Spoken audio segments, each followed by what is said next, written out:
Hey, if you want to make instant hot chocolate at home, so this video is for you. So let's get started.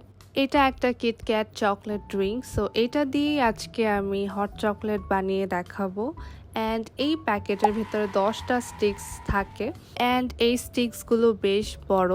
একটা স্টিকেই ভালো quantity chocolate powder রয়েছে। তুমি যদি চাও একটা স্টিকের হাফও নিতে পারো অ্যান্ড ফুল প্যাকেটও ইউজ করতে পারো। অ্যান্ড এটা আমি অর্ডার করেছি লোকোভা অ্যাক্সেসরিজ থেকে, ভিডিওতে পেজটা মেনশন করে দিয়েছি। আমি এখানে একটা স্টিক থেকে হাফ ইউজ করছি কারণ ফুল প্যাকেট দিয়ে দিলে অনেক বেশি মিষ্টি হয়ে যাবে, আমি এত সুইটনেস পছন্দ করি না। এবার এর মধ্যে আমি মিল্ক দিয়ে নিচ্ছি।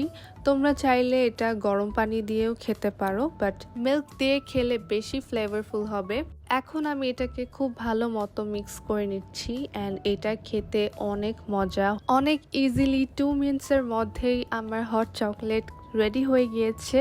আজকের ভিডিও এই পর্যন্তই। Thanks for watching this video. By.